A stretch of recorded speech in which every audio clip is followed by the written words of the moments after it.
Welcome to the keynote panel number 4. And we are going to talk about trauma and the Irish psyche. I am Anca Minescu. I'm a lecturer in psychology at the University of Limerick here in Ireland. I'm originally Romanian, but not Roma, sadly, in this context. Fortunate in other contexts, but that's my personal story. I can tell you later. And today we're going to have a very interesting discussion, I think, about how history, how the passing down through generations of history and of identity are affecting the mental health and the identity of Irish travelers and Irish people in Ireland. And for this, we have a wealth of knowledge on the panel, and I will start by introducing the ladies. I hope you don't mind, Bernard. Also, you're more known, so I don't know, I don't want to make assumptions here. So we will start with Elaine Martin, who's a counseling psychologist who's working with trauma for a long time. She's currently with the HSC, and she's been exploring cultural identity, trauma, and the Irish psyche in general, because trauma is not ownership of anybody in particular. It can affect us all, and historically there's a lot to say, and Elaine will tell us about that. Then we also have Max Casey, and Max will also reflect on how a lot of this historical past and the present are affecting the mental health of Irish travelers.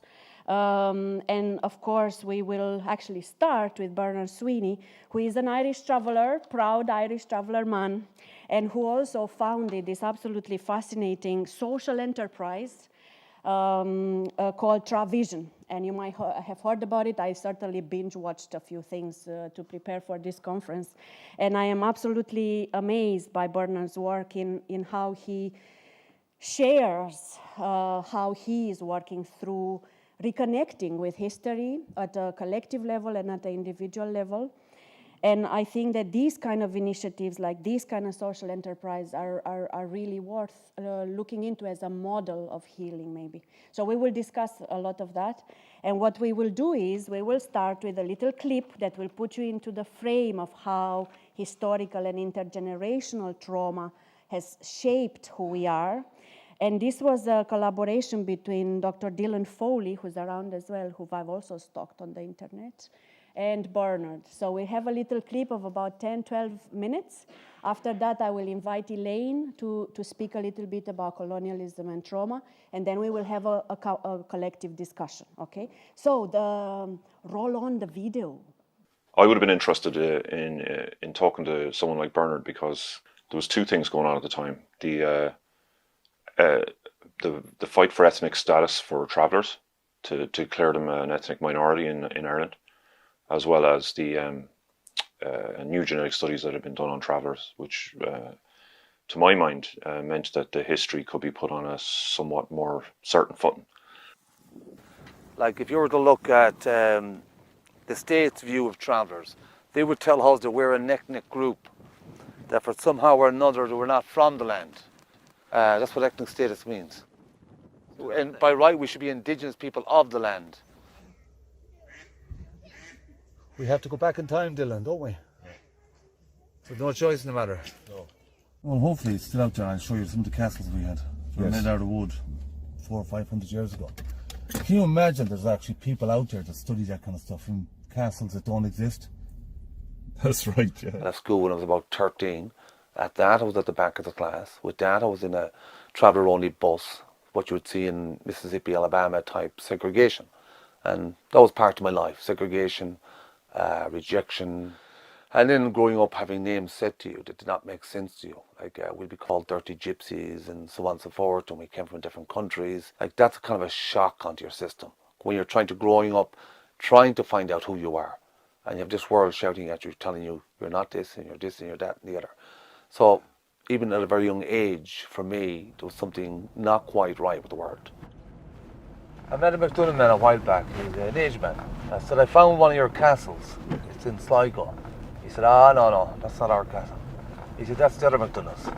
I was coming from a point of view of studying Gaelic Ireland, and Bernard obviously is coming from a point of view of traveller activism and the reality that travellers face every day in terms of dealing with the state and discrimination and the very real outcomes that has in the present moment. So we had decided that knowing your history would give people power over their present. In other words, their castle was somewhere else. Could be in Ballymote or something. Not Ballymote, but Roscommon. Oh yeah. Which make more sense because they would have came from that origin. Well, Ballymote would make sense as well. And Ballymote. But, you were telling me that the Normans built that one, was it? No, they did. I grew up at a very young age, consciously aware of something that I couldn't fully understand. That's beautiful. Then I went through the rest of my life with a deep, deep feeling of an unknown, or no way to explain it in the words that I had. There was times in my life when I feel I could walk, and it felt like the life was going out through the back of me.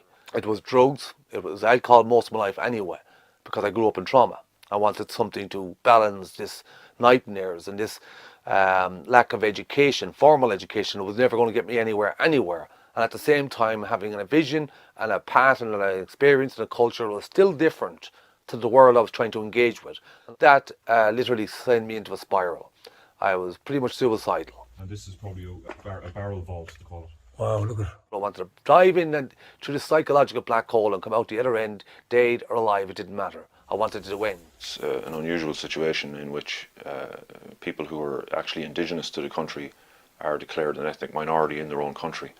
We wanted to explore the connection between traveller culture and the old Gaelic culture in Ireland to make it conscious.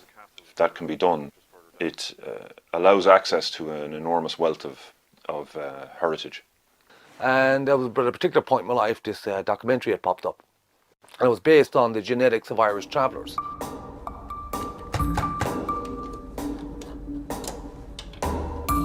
You're from Ireland, actually you're here thousands of years, and then everything starts flicking.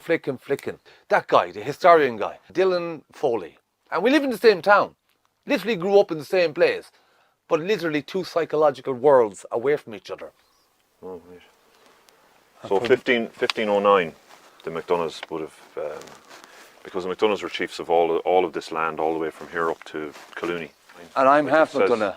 I know that because I've read And we it on- found it again, and nobody owns it. Yeah.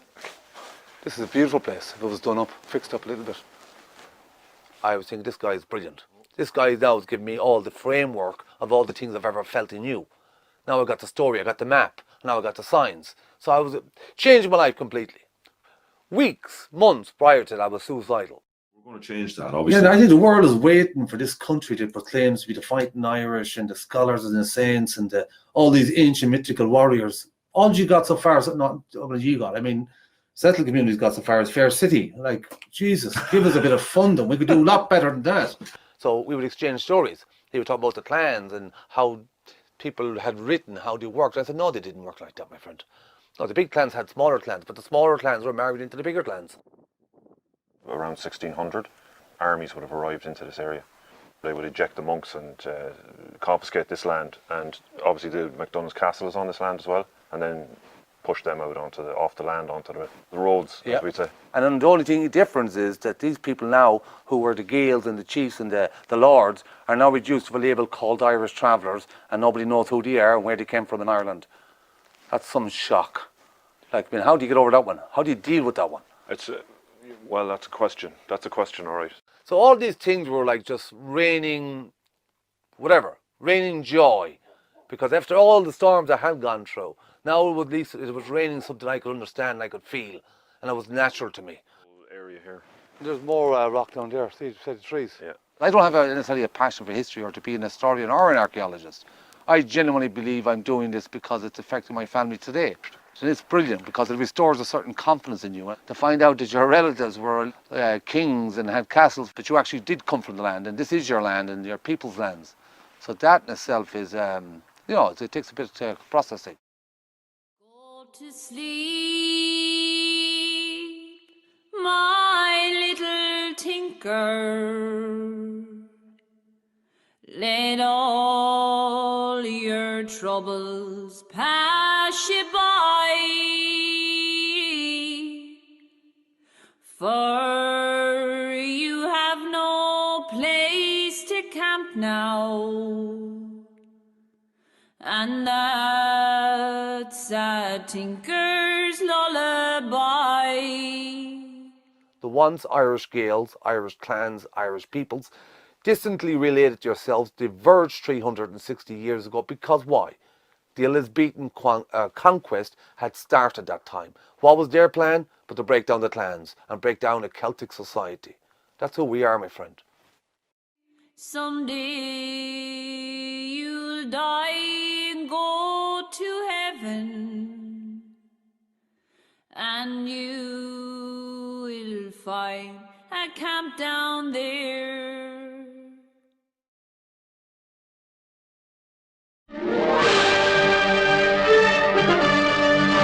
Never seen such a war. Johnny Rep don't get you, the Indians will.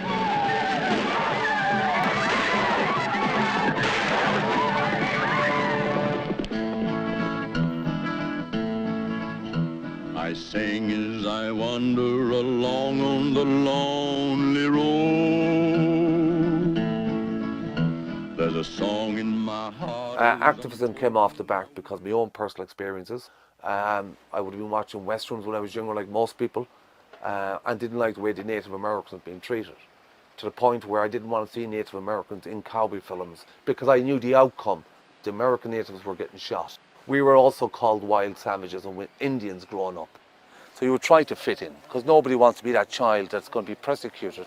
And then you learn and you see people change, because I would have grown up seeing people who I was friends with at school. Yet they might go on to become a guard, a shopkeeper, a manager, whatever it might be. And then these people are now seeing you as the other. Can't serve you, can't let you in, not the nice. So you're afraid and humiliated to meet friends, because no matter who you are as a traveller in Ireland, if you go into a town, you're going to be the one that's looked at, the one that's been followed around the shops, the one that's always second guessed. There's something wrong with you and you need to listen to us. Constant over and back. Get a job, but yet they refuses employment. Get an education, but yet they refuses an education. Contradictions in what they were expecting from people. Like, this is why we have so many psychological issues. I don't know, I'm kind of half joking about it. But part of that gave me also a kind of a drive. And what I was looking for, even though I didn't know what it was at the time, I was never going to find it in this settled system. What kind of democracy is that? What kind of freedom is that? What kind of social or political system is it when a black man has no voice in court? A lot of people thought I was absolutely daft, talking about settled mentalities and traveller mentalities and calling settled people oppressors. I was very young, naive, and I was off the back of a lot of Malcolm X. But I see that now, later in life, it's nobody's fault. It was really a systematic thing, and it can be fixed. And I believe Travision is key to understanding that, because it isn't about any one particular label, identity, religion, skin complexion. It really is about humanity outside of labels and outside of a particular mentality. The heroes before me, I'm free as the breeze. I go wherever I please, with my song along Freedom Road. Any country that's colonised, but especially on the level that Ireland was, has a lot of pain and anger and all the emotions that people would have, but they're collectively held. The travellers preserve a way of looking at the world that is unique to Ireland and to the indigenous cultures in Ireland. But I went through psychological health myself, and I look at it, I'm not one of those people that say, oh, poor me. I'm fully consciously aware there are abundance of travellers went through horrific psychological, physical and emotional tortures compared to mine, and still happening at the moment. So racism is not necessarily something that's phenomenally new to... If you look at our health statistics, the suicide, the self-harm, the alcohol abuse, these are all psychological elements that have been inflicted upon our people. So we need to get a clear understanding, I guess, of the history of the state, because there is no evil empire in Dublin. But what we have is a people seeing travellers as outsiders and not recognising them as part and fundamental part of the island and its history. They had some sense of the nature of it. And every single day of that has been work, trying to figure out, work out.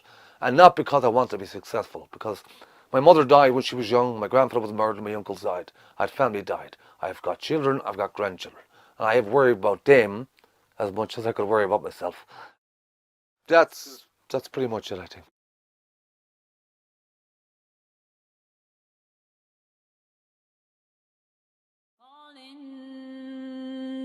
this land of saints and scholars, and still you have not got a home.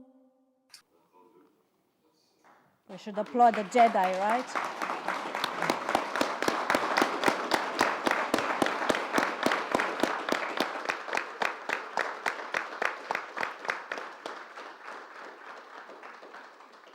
I can tell you from personal experience that you can watch this 10 times and still every time pick up something from it. So I do recommend that we might circulate it to the audience.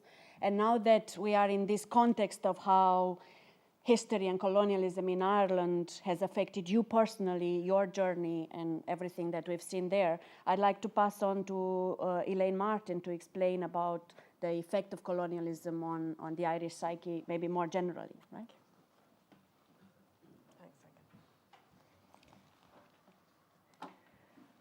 Thank you. Good morning, everyone. Without history, there can be no psychology. What I take that to mean is that a single person's behaviour or a single person's mind can't be understood or healed if we don't have an appreciation of the social and political and historical forces that are bearing down upon that individual. And when I meet clients for the first time, I say, look, I've expertise in psychology. I've no expertise on you. You're the expert on you. But what I have are frameworks and ideas that could really maybe help to make sense of some of what you're experiencing. And I'm in that acknowledging, like you mentioned how Dylan provided you with a framework, Bernard, an archaeological one, an historical one, that really supported and changed the way in which you could begin to see yourself. And I hope psychology can offer that as well, just another perspective that can allow us all to appreciate the impacts of colonial trauma on our collective selves. I want to, and I always have to start with some very basic ideas in psychology, so would you allow me to talk for 2 minutes about just some of the aspects of our shared humanity, something that we all kind of just need to recognize about ourselves. From the minute we are born, all we want to do is connect. We are born to relate. Our communication just serves to get us into relationship with others. And we want to make sense of everything. And when we're born, we don't have a sense of identity. That's something that develops as we get older. It develops through the interactions we have with our caregivers first, and then with the wider world.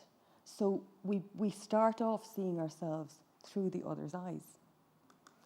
And depending on how we're seen, our sense of identity can emerge. So if that's, I use these boxes to represent relationships. So if somebody admires us, we can feel special. If somebody is really loving, we begin to feel what it's like to be lovable. If somebody is critical or attacking, we begin to feel inadequate. And it's important people that matter, but it starts with carers and it moves out though. As we grow, we move into the wider world of teachers, of peers. And so how we're treated really matters in terms of giving us a sense of ourselves. And we don't just learn what it's like to be on the receiving end of things. Because we are so wired to relate, we learn both sides of things. So if we're deeply loved, we don't just know the experience of being loved, we know how to do the loving, because we're looking at it all the time. We know the words to use, we know the way to look at somebody. And similarly, and if anyone's a parent here, you'll know what I'm talking about, you also learn to criticize, to attack. Who here has said, I'm never going to say what my mother said to me growing up, and then suddenly you're getting fed up with your children, and suddenly you're hearing the words of your parent coming out your mouth. So we learn two sides of a relationship all the time. So how others are to us can become how we are to ourselves, and depending on, we can interrupt it, but it can become how we are to others. Lots of us really try not to make sure to repeat with others, what's happened to us, but we know deeply how to do it. If there's no way into a positive relationship, we can experience shame. If we can't find somebody else who can recognize us, who gets us, somebody who's out of sync with us, that's the experience of shame, and that's really, really hard to manage. Now, it's not just close relationships that position us. The psychology I've described can happen in the social world, it can happen to groups of people in society, it can happen to whole peoples. So you might know this image, it's from My Fair Lady, but Bernard Shaw wrote a book called Pygmalion, and he was illustrating kind of some of the ways in which we can socially position people in society. Particularly people of low status. Here, this flower girl is saying to Professor Higgins, the difference between a lady and a flower girl is not how she behaves, but how she's treated. I'll always be a flower girl to Professor Higgins because he always treated me as a flower girl and he always will. But I know I can be a lady to you because you always treat me like a lady and always will. So what you see here is this sense of your identity is really bound up with how somebody treats you. It's not an independent thing. And if we start thinking about whole collective experiences of trauma, like colonization, when a whole people is oppressed, as happens with colonization, it's not just that they see us as other, they actually make you see yourself as other. And that's a very deep and damaging experience. So you probably know the concept of double consciousness. You know, you're not just living your own life, but you're seeing yourself, everything through the eyes of how other people see you too. So really hard to develop your sense of identity when you're being so forcefully positioned by other people. Since 2005, I've been recording people's stories of their cultural identity, particularly Irish people. And this quote I enjoy. Sigmund Freud didn't say this. This is one race of people for whom psychoanalysis is of no use whatsoever. He didn't actually say it, but I think we like to think we're beyond beyond analysis. There's no way of understanding us. But so I collect stories. In fact, I just ask people to tell me the story of their first memory of cultural identity, and I map it out using some of the diagrams you saw earlier. And I've pulled those together. I also look at the stories we tell ourselves as a nation. And I have drawn a map, which I'd like to share with you and talk you through some of the main patterns. But before I do, I suppose it's important to say that this is a story that people have told me in recent years. This isn't necessarily the story of the Irish psyche 400 years ago, 1,000 years ago, or in 100 years' time, because while we like to think of identity as something that is magical and fixed and is always there to be tapped into, it's actually much more kind of fragile than that. You know, our identity can slip. We can lose our sense of identity. Anybody who has, I'm becoming a mother, you can kind of lose your sense of yourself until you kind of reach out and go, okay, I'm a mother too. So your identity can expand and it can contract. But this is the story that I've collected. There's a core pain of shame and loss around which everything is organised. There's a dreaded state that we try to avoid. That's the dreaded state we try to avoid. So we're trying to avoid shame, we're trying to avoid loss. We can struggle with feelings of inferiority and issues of worth. We can seek to feel worthy by eliciting admiration from others and seeking status, not necessarily through overt means, sometimes by serving others. So think Mrs. Doyle as much as you think Father Ted in the status-seeking, serving others. These social positions can be managed and maintained by patterns of conflict avoidance, over-accommodation of others' needs, and trying to remain quite hidden in social circles. Communication can be quite indirect, and people are told what they want to hear. And this is a habit born out of trying to keep safe. Hard to manage feelings are often dealt with through denial and silence, suppressed through the use of alcohol or comedy. We also tend to self-idealize, think we're great sometimes. Our rebellions are sometimes quite muted because anger is often repressed as it's feared as being potentially destructive. So like a pressure cooker, anger then mounts and can explode, which then reinforces the need to be repressed. Now, when I pulled together this map, if any individual sat down with me and this was their map, I'm looking at this thinking, this is a trauma map. And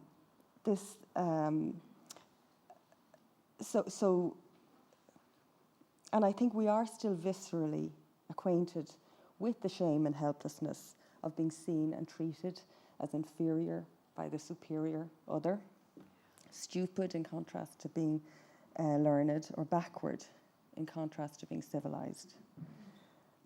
And when I reflect on the relationships between the majority population in Ireland and travellers from a psychological perspective, it seems to be very similar to the experience of Irish people under colonisation, and indeed looking at the literature from the Caribbean, from India, the experience of colonisation internationally.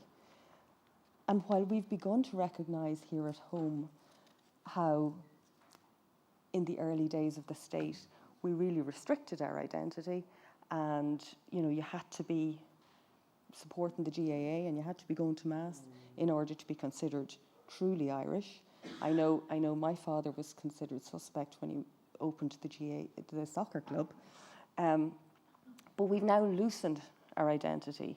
We're allowed, we can still feel Irish and go neither to Mass nor support the GAA, but it doesn't stop us fully feeling Irish. So I hope we get a chance in the discussion to talk a little bit more about identity and how it changes and how it can loosen and tighten over time.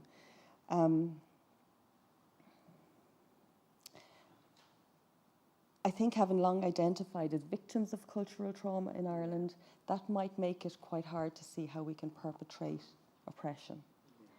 And again, it's something that we might discuss is how we can try to overcome that. And I suppose something that I always remind people about is that things like violence, alcohol, which are features of that map you see in front of you, behaviours such as feuding, crime, drunkenness, they're often used to justify prejudices and discriminations as if they're somehow part of somebody's identity. But if you look at the Punch cartoons of the 1800s, these were magazines in Britain, and the representations of Irish people there, Irish people were described in the exact same manner. And those representations were used to justify not intervening, when there was starvation in Ireland. So things that are often considered to be identity, are just signs of trauma that a particular people is experiencing at a particular point in time. So I hope, again, we can talk a bit more about that as we go along. Thank you.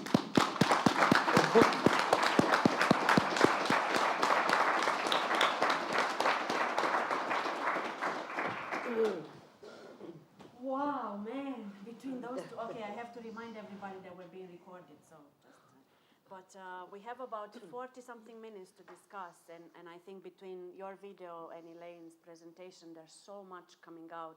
And for me, what comes out straight away as an opening up discussion is how is it that rewriting history, essentially, from the perspective of all people, not just the victor. That's right. How decolonizing our narratives of history can actually impact our mental health, our identity. And Bernard, I'll start with you because this is what you seem to have been doing, you know, and maybe tell us, you know, what is the power of reimagining our history for both you as an Irish traveler man, but also for Dylan, or also for the settled people, right? First of all, I wouldn't say that I'm an expert on anything, so don't take anything half serious. And I think it's through lived experience, so I lacked the language, the formal education, and which in some ways was a blessing, because right up till very recently, even the traveller academias who'd gone to the colleges, all the institutions, were saying all the same thing. No written history, couldn't find nothing about travellers. And that was the big frustration about it was, because we grew up in Sligo knowing that we came from a long history of people. I would say that nobody knows their own mind. Nobody knows who they truly are. When you take away ethnicity and religion and occupation and labels and names, you're left not knowing who you are. That's a pretty good default to set, because we're all 99.9% genetically related. The part that I love adding is that all humans are also 50% genetically related to bananas. So I think that's half the story here. So I'll use a guy I call Professor Bill. Now, Professor Bill subsequently went on to become the President of the United States. That's irrelevant. It's what he said that caught my mind at the time. And he was saying, I actually forget what context he put it in, but I took it anyway. So basically, if you could imagine being at a riverbank and there's fish and they're dying and they're sick and they're ill, the first thing most people do around Ireland is they'd set up a fish support group and they'd save the fish. And they'd put the fish up the branches, they'd put them in tin foil, they'd put them in their pockets, they were saving the fish. But if you suggest to them, go up the river and find out what's poisoning the fish in the first place, well, that wouldn't happen. So when we talk about colonial and trauma, it's about stepping outside the labels. Because the way I see it, I grew up with a personal experience, a subjective experience. But when I was young enough, I realized it was a family experience because my siblings were experiencing it. Yes. When I got a bit older, I started to realize other travelers were experiencing it. So that means it became a collective experience. When I realized my parents and their grandparents or their parents were going through it, then I realized it was an historical experience. When I see my children and my grandchildren experience it, now I know it's an intergenerational experience. When I realized it was colonization, it's a human colonial experience. So regardless if I'm from India, Romania, or any part of the world, if it's a colonial issue, it's a colonial experience, it's a human experience. I would say, finally, is that we should not make distinctions because there is no traveller and settled conflict in the real world. In a colonial context there is, but they are two labels that were born out of colonization. And when you go travellers, thinkers, itinerants, you're into a Gaelic society.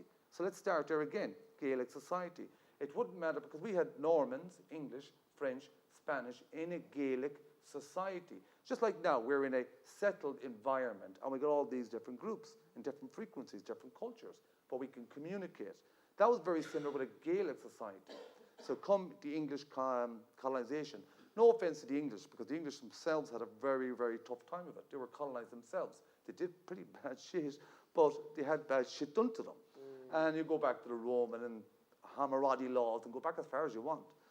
But in Ireland, we got very wrapped up on Irish travellers, and then for some bizarre reason, it was Irish travellers and the Irish. And that was an issue for me, because how could you be the Irish and we're something else, yet we're the indigenous people, we're the indigenous culture. Now this doesn't take away from other Irish people, particularly with the same surnames. Again, as I mentioned, go back in time, you go into a much broader community. It's only here now we're a small ethnic minority, but our culture and our identity was once, well, it covered the whole of Europe, but it was pretty much a Gaelic. And this, I think, is a really important point that you touched on as well, and I know that we all agree on, because, you know, this kind of common history, in a way, it's also the common humanity, right? And I think that this is also where I really like to have this mental health consequence of colonialism and of everything that has happened on this island, right? Open to everybody. Because, for example, suicide rates in Ireland are already high compared to at least Europe. Right. And yet you see them 7 times higher among the traveler population. And that's the latest. But Max, do you want to comment on that? That's the latest that I know of. Yeah. I'm not actually sure it's the accurate nowadays. Yeah, I just think, Max? There was a study done called the All-Ireland Traveller Health Study, and that was in 2010. And it looked at travellers and mental health and suicide, and the statistic at that time was 7 times higher than the national average. And you can only just, like what you were talking about, when you dehumanize a person, and that's what's been happening to my community. That's, it's constantly being told you're uncivilized, and people begin to internalize that. And actually, they don't have any other choice, unfortunately, but to die through suicide. Yeah. And I think, you talked about, addiction and feuding and all that kind of stuff. And I just have to make this point very, very clear. And I thought I didn't do a very good job yesterday of it, to be honest. And I think the heading of the conference, in itself, how could us, even as travellers, allowed, the state to suppress us so much for so long? And I think now travellers are becoming very conscious, and that could never happen unless there was particular instigators, allowing that victimhood, because we don't want to be victims. We don't see ourselves as victims.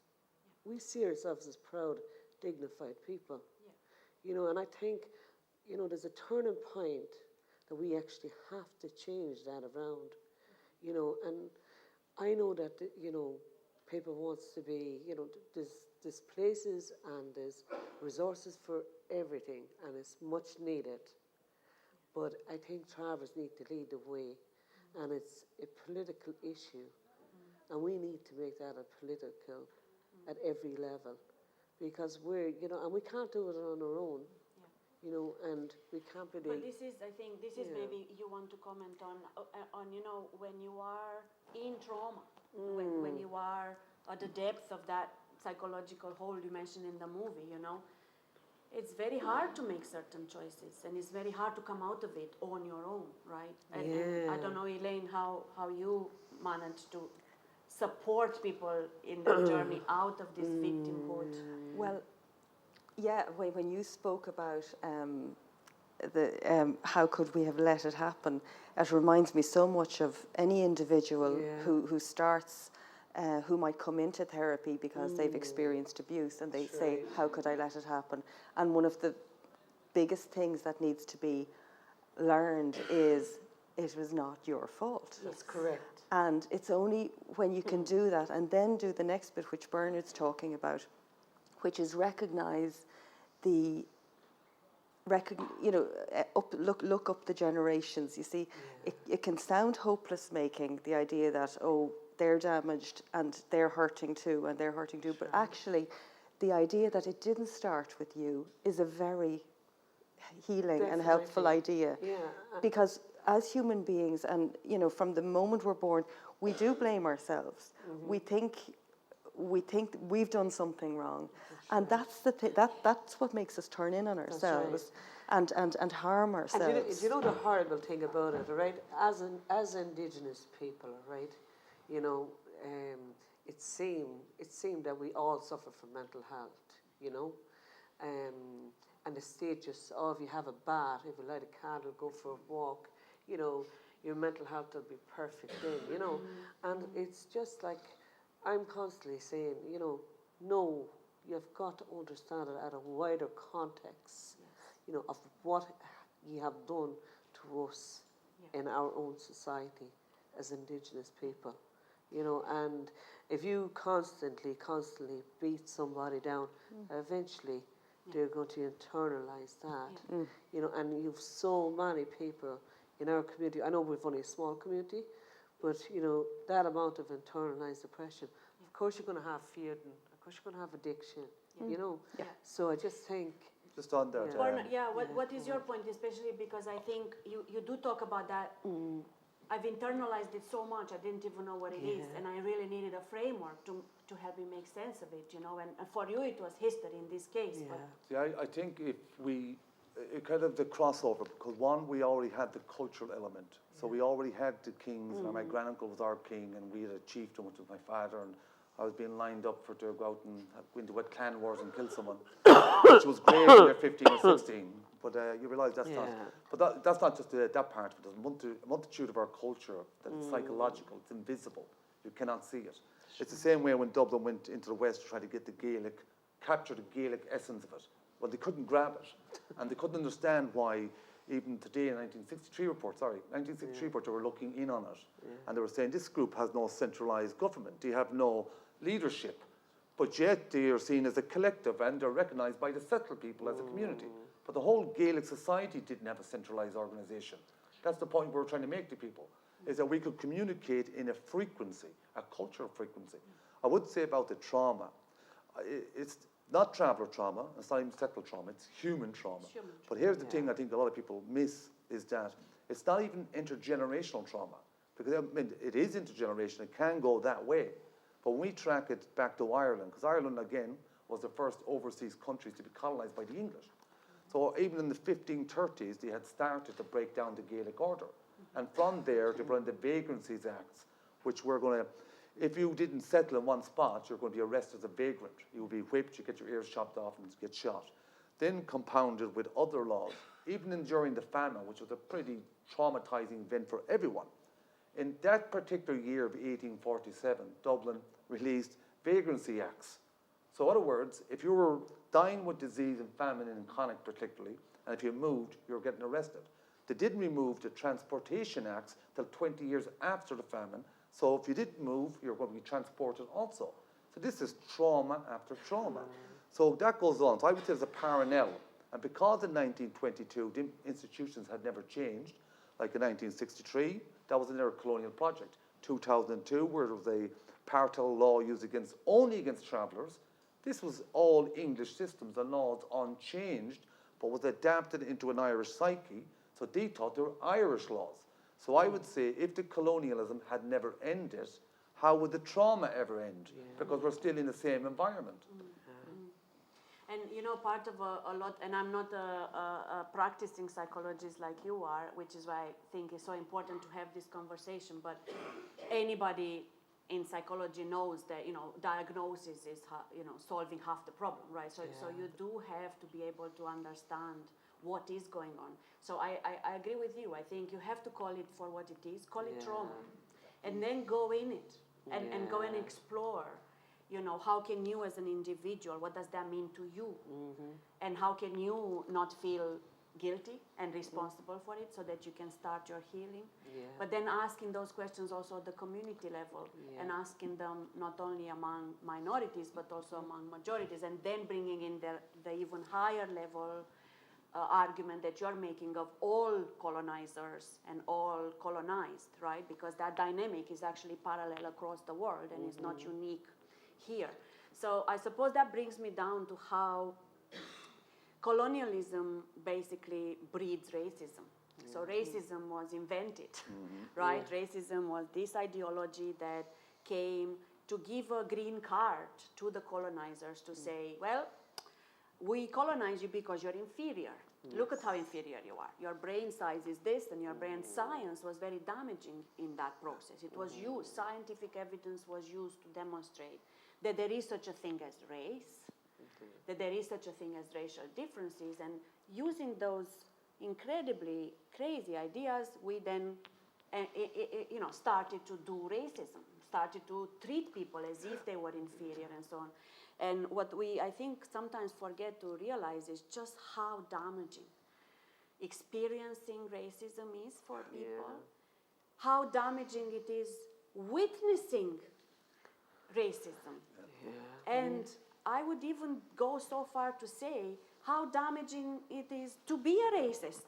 Yeah. Because it is, in Elaine's words, that anger and that shame that you've repressed, and the oppressed becomes the oppressor. So I want you to maybe discuss about that relationship between racism and mental health in general, but then also in particular to the Irish traveller. What we know, it's becoming increasingly established in the literature that there's direct impacts of racism on mental health. It increases stress levels. People are going around frightened, and the threat brain is switched on all the time, scanning for threat and waiting for something bad to happen. And going around in that constant state of stress has a toll on our physical health as well as on our mental health. So the just sense that you can't relax, you're always looking out. Who said to me, you're getting a phone call from your children and you're thinking, what's happened? Yes. So there's also indirect effects on mental health. The undermining of your sense of identity, that concept of being othered and kind of seeing like there's something wrong with yourself. So that runs deeper. That's not just going around with a daily level of stress. That's kind of feeling there's something wrong with me, and so one's sense of identity and self-esteem can completely, come under attack. There's also the issue of not being able to access mental health services. So one of the impacts of racism is that it's in the institutions. How are you going to be treated if you turn up at a mental health service? Are you going to be kind of expected to? Are they going to turn you into? Make you walk away from your culture and sort of change you in some way, or are they going to turn their back on you and kind of not even look at you at all? So. Or are they going to give you the advice of take a walk? I think take a walk on the wild side. And a bath. Where do I take a walk if I'm constrained to a halting side? Yeah. If we have research by Cindy Joyce in Limerick that even in Galway, traveller people don't walk the streets. There are 90% of the city is a red zone for a traveller. Exactly because of the hypervigilance and that fear that they're going to be called names and so on. But so the advice you might be given might be also wrong, culturally wrong. Sure, of course advice. it is. Yeah. And I'm delighted that you said that, because I constantly say that as travellers we live constantly with anticipated anxiety. Even our children from very young age, the minute, that they're about 13, 14 months, you can just see it, But just to come back to your point about the mental health services, and I deal a lot with mental health services. I advocate on behalf of travellers. And there's only two ways that they don't know how to deal with us, first of all. And when they do, they actually make us like zombies, so they're so afraid that they can lock us, in a room, and actually that we're not even disengaging with other patients or other staff, and the certain psychiatrist is referred to the traveller, and travellers are not even allowed to access, go in and visit their families and stuff like that. So are there any, mental health services to meet the needs, or have the analysis that you were talking about and Bernard's talking about, don't have that. All they just think is, here's a typical, knack or think or whatever they want to say, they're here because they're a criminal, and we don't want to deliver a service for them. And most travellers are turned away from that service. Yeah, if they're not turned off before they even get there, they're turned away. So. And there's the more, again, general stigma against and around mental health. Yes, also, of course. Which is also maybe in the Irish psyche, although it's across Europe, So, and I remember that 2010 study that you're mentioning, one of the recommendations was, if you want to provide mental health support to Irish travelers, you have to be able to do it by phone, for example, so that you avoid the humiliation of walking out of the site, not being able to have transport to get to the hospital. But you know the other or thing. being seen to go there, and that labeling, and I don't know if you want to talk more about this labeling, because it's not just a labeling between Irish travelers and Irish settled, but it's also between the people with mental health issues. This is it, and we wouldn't have the level of mental health unless the institutional racism and discrimination and prejudice, and unfortunately the professionals that our people meet when they do suffer that crisis is a person that just, is more prejudiced against them. So where do you go with that, You wanted to say you asked the question about how does racism affect mental health, and there is one other mode of transmission that's only come to awareness in the last 20 years, and it's called epigenetics. And so our genes are our instruction manual for how our bodies and our minds work, or our brains work. And what we've learned is that environmental factors like stress can change how your genes function. It can switch on or off some genes. So what, in essence, say for example, there was a famine in the Netherlands at the end of World War II because there was a blockade on food. Mothers who were pregnant during that famine time, those babies when they were born had more, they were more likely to have schizophrenia, they were more likely to have type 2 diabetes, they were more likely to have heart disease than their siblings. And 60 years later, when they had the science the ability to look into it, they noticed that some genes were switched on or off compared to their siblings. Similarly, the sons and daughters of Holocaust survivors are more predisposed to post-traumatic stress than other people, even if they've never directly experienced a trauma, because they have low levels of cortisol, like their parents. So they're inheriting, the genes have kind of changed their expression, and so you're more likely to experience some of the same symptoms. There is, I think, multiple disciplinary evidence of this process of intergenerational trauma, and that's why I think it's so important to open up the dialogue in Ireland around mental health for all Irish people, all of us, but also especially for maybe those communities that, especially after 1963 and 1995 and all these legislations which had such dramatic impact on one portion of the Irish population more than others. So talking about mental, go on. Just on it, it's a bit kind of controversial in one way.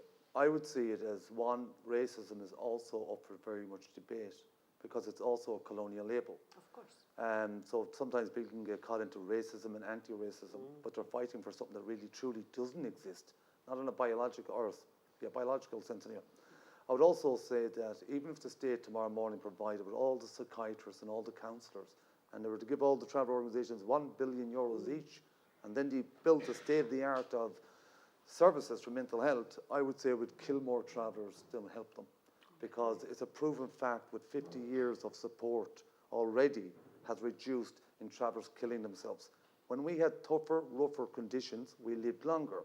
But for some bizarre reason, with all these services and supports, travellers are killing themselves. The fundamental thing that's missing out of all of this is knowledge. Knowledge is a great cure for mental health issues. It's at least half the battle. If you need medical help, go for it, take it, and so on and so forth.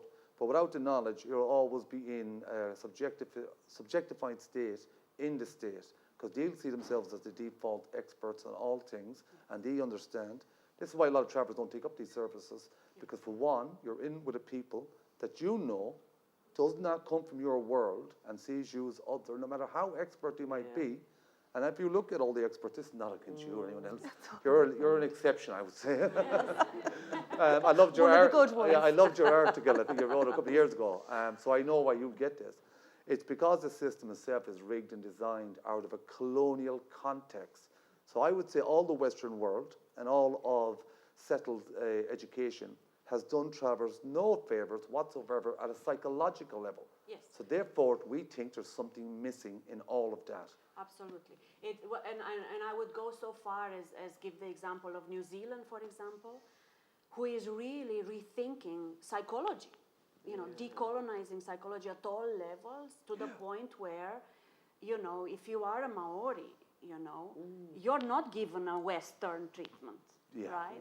No, there is this rediscovery of how did the Maori people in their own communities, how did they do mental health, right? And now we also have this problem, by the way, with refugees in Ireland or with, Muslim clients or, there are so many cultural ways in which, people call mental health, and therefore they work with their mental health, culturally specific, that it can never be captured into one colonial version or one dominant country version. And, so I think there is definitely a huge challenge in psychology as a discipline and the kind of research we do, but definitely as a clinical practice to really open up in Ireland, to really, have a culturally appropriate rediscovery of Irish traveler or older Irish, Irish, just this. You could visualize Ireland,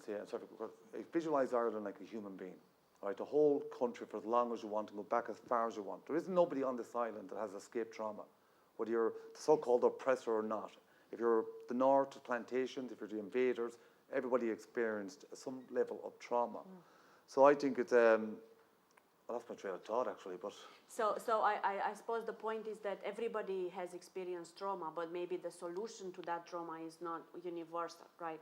So that it should be a bit customized, right? And culture customization of that would be something that I think we should take much more seriously in this country. But I don't think that means that we are not all, if you cut me, I bleed, right? So there is that tension always with any cultural appropriateness or intercultural competence, I can truly and strongly believe that we are all one as humans, and at the same time, believe that you are highly unique and different than me. We're still humans, we're still individual. And then there's this cultural layer that because of the way I grew up, I'm also I like to eat meat or I don't like to eat meat, or I like to do this or I don't like to do that. So we're coming towards the end, so I'm going to open up to the audience. One last comment maybe from us. How do we do this healing then, right? Individual healing, collective healing. We have all, one way or another, been through really, really hard times. Well, one of the things that I'm inspired by is, again, you mentioned New Zealand, but I've been in contact with individuals there who've led out on healing from a white settled perspective. So basically seeing that the work is not on the travelling community. The work has to be done by the whole country. And it's a kind of it's a bit like what you would do therapeutically. There needs to be a witnessing and a listening, a deep listening and understanding and acknowledgement of harm done, and an asking what and I suppose that needs to be at an emotional level. It's not just there's a learning, kind of that might be intellectual, but really trying to emotionally connect. And I mean, connection is if there's a healing word for trauma, it's connection, because trauma makes us disconnect from each other, from ourselves, and it's reconnecting. We need, as a population, to reconnect with each other emotionally and find out what is needed from asking from a humble position. And that's it, because that connection for Bernard in your videos and in your work that you have on Travision, that connection can come from history. Through history you can come to feel more connected. Knowing your history. Yeah? In the settled community, generalization, I'm glad I brought 2 horses with me just to get out of here. But in the settled community, you have this concept of history as something that's linear and something going back in time. And it's chopped and it's blocked and it's demarked. But for travellers, history doesn't work that way at all. History is always in the present with us. Sure. That's why we say our people, my people, as a people, because our history is always with us. And this is the confusion, like a parallel. I would say anything about the healing part, and it goes back to even Jamaica. When Ireland was colonised, they did a lot of psychological experiments. The whole idea was to shift the psyche of the Irish natives into a colonial mentality. That was the whole idea of it. When they got the company up and going, they went to the Americas, and they brought what they called the Virginia Company.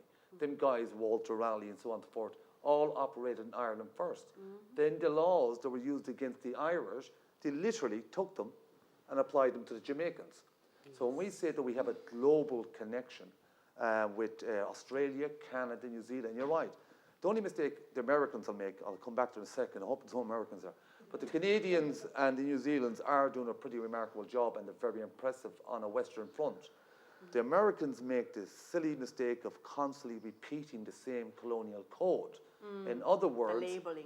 In other words, they say, here's your job description, here's the terms and conditions, and before you know it, you're making something that actually oppressed you in the first place. So now you've got another class system. So the whole idea would be write new codes, and the only way to do that is create a partnership with Elaine Martin and people like that and institutions to say, you got the academia side, you're doing pretty well there. We need a semi-autonomous platform so we can heal, we can understand and overcome our own trauma. Because there is no healing process for travellers at the present moment because colonization is not even understood, let alone gone away. And that acknowledgement, you know, that public acknowledgement and that social validation of I'm hurt and I'm sitting here. I don't like it. In, you know, that already is the start of healing, you know, that you know, and you know, then the realization that it wasn't your fault, that this is what has been done to you. You know, and that public discussion around, look, mental health is a real issue here.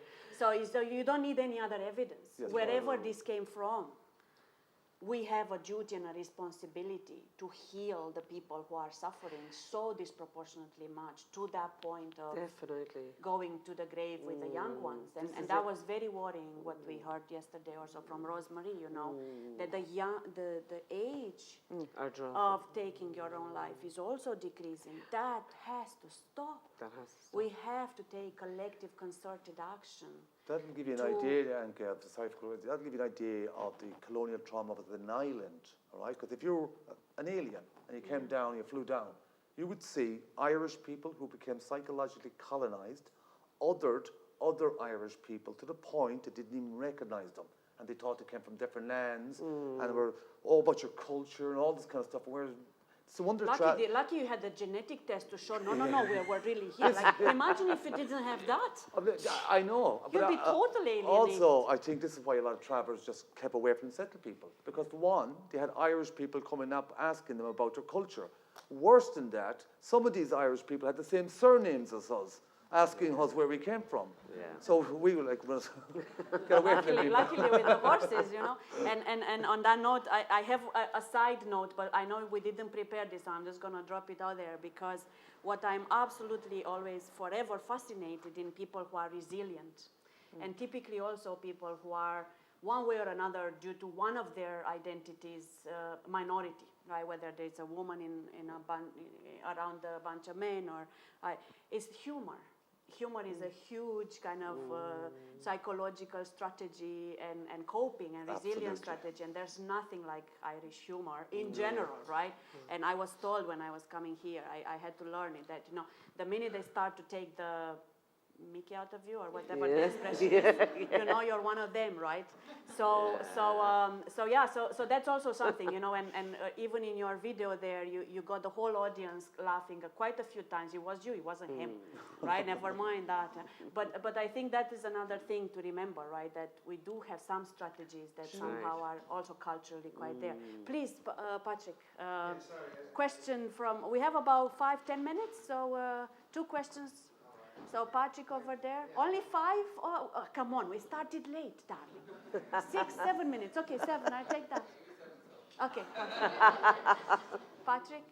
Yeah, and look, I got my hand up before this. Well, it's not a question. First, I want to just say fantastic to the panelists and to the presentations and so forth.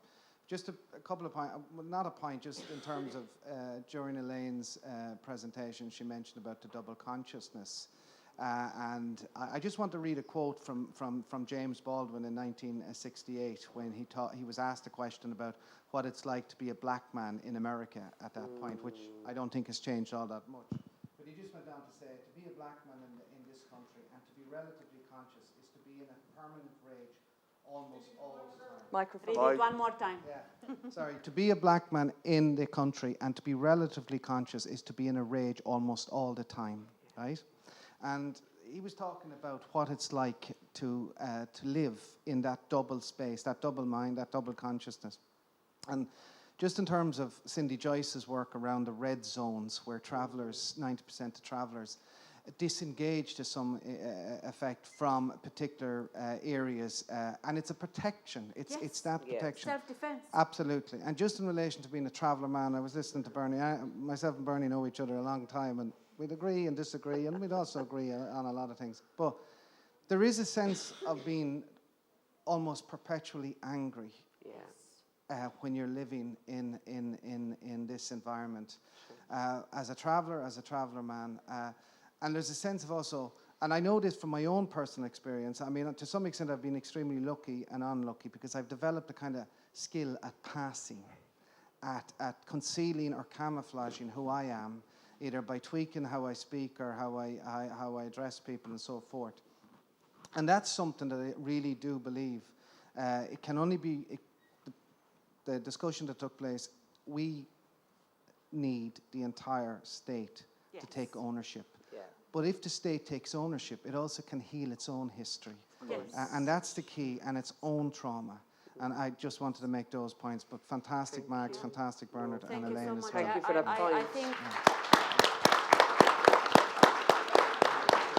that's it. The only one thing I want to say in reply to this is this absolute psychological truth that the oppressed becomes oppressor. Yeah. So unless you deal with that, the cycle will continue. Again, whether it's within your community, within yourself, you either keep it all inside, bottle it up, end up in suicide. You either start beating up everybody around you. The oppressed becomes the oppressor, but in Ireland's case, it's the colonizer, or the colonized became the colonizers. Exactly. Yeah. Same. Yeah. Please. Hello. Yeah. Thanks very much for this panel, and the discussion is very interesting for me. My name is Jacopo, and I work in the HSE. I work as mental health service coordinator for travelers. So actually, you touched on many points that are very interesting for my line of work. And you touched, for example, about the fact that the services provided are developed and designed by the people from the settled community, and they are delivered to travelers. So this can be questionable, and so I wonder what would be your number one priority or two priorities for the health services, for the mental health services. Like, what would you like to see put in place to make sure that the services are suitable for travelers, that they're more acceptable to meet your needs? So is it, for example, I have several ideas, but I don't know, like I would like to see, from your point of view, like, for example, do we need mental health, traveler mental health peer workers within the services? Do we need to, for example, to make sure that the service providers understand where you're coming from, understand your culture? So what do you think would be one or two of the priorities? Yeah. Fabulous question. I think, one, put it in context, right? There's two departments that's been dealing with travellers over the last 50 years. One is the criminal department, the justice department. The other is the National Health Board. Yeah. Travellers are overrepresented in prison. Travellers are killing themselves. That's two departments that are responsible, in my opinion. Yeah. Now you got the HSE, like the local authorities. The local authorities don't use the funding. They don't draw it down. Yeah. Children die. The HSE pulled 48% of funding a couple of years ago that was allocated for mental health, sent it back just like the local authority, nobody mentioned it. So these are now if you put it in their context, right, that is a form of genocide. Because them systems had never stopped from being English systems and attitudes and mentalities. And they were always designed to break down the Gaelic culture. The whole thing we're going through here is out of a form of colonial shame that Dublin has. Dublin has an identity that's very questionable. I mean, it went to the west of Ireland for a Gaelic culture because it had an English one. You're going to start a whole new Yeah, you're right, discussion you're there. right, Just you're give them on an answer. Give them on your answer, Max. Give me 3 days. What would you like to see first? Is it that there's more Irish traveller peer support or members of the Irish traveller involved in the mental health? I just want to follow on with just what Patrick said, and then I'll answer to them. I think it's really important that we get a state apology. Oh. Okay. And then I think that would be a part of the healing process. And then I think it's vital that that the mental health service is very informed, and there's consequences for them if they deal with travellers on a racial or discrimination or prejudice or whatever. I think it's key that we actually have professionals in there that are travellers. I'm not saying that they be the travellers looking after the traveller, but to ensure that there's implementations that are implemented, and that the inspector of mental health, because each area has an inspector that's supposed to oversee that each patient is looked after, and that particular professional traveller in that area is able to engage with their own community, engage with the professionals in the mental health services, and to ensure that one will get the care. But then it has to go back to, why do we have this statistic in itself? Because of all the trauma that we have faced in history. And I just think everybody, every Indigenous group deserves to know their roots. Yes. And that has been took away from us, Yes. So a bit of more accountability, I'd say. Can I just say one more last thing? No, I'll answer. Sorry.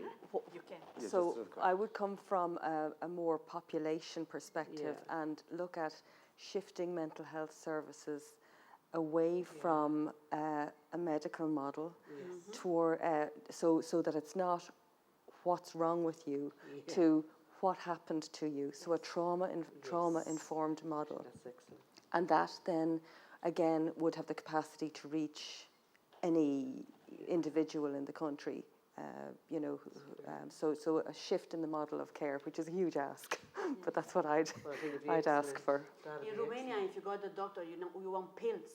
They don't give you much else. So I think you're very far out when you're at least out of the medicine. Could I make one just quick suggestion on that, because I do rant, because I'm not used to getting out in the public to talk to people. So when I talk, I just can't stop. But one, I would say that travel organisations too have to recognise their own flaws. In other words, they are on the ICERD report as an ethnic minority through Europe. We're not an ethnic minority, we're an Indigenous people. That would be the first shift in institutions and the way things are being dealt with. So I think that would be a big help for us. Thank you so much. We have a lot of work to do, and we have here a room full of allies. He told me to shut up, so I'm sorry. Can I end with one quote? Oh, we have one more quote to end with. This is from Nelson Mandela's autobiography, Long Walk to Freedom. I'm not truly free if I'm taking away somebody else's freedom, just as surely as I'm not free when my freedom is taken away from me. So the oppressed and oppressor alike are robbed of their humanity. So I just wanted to kind of round up on that Thank idea. you so much.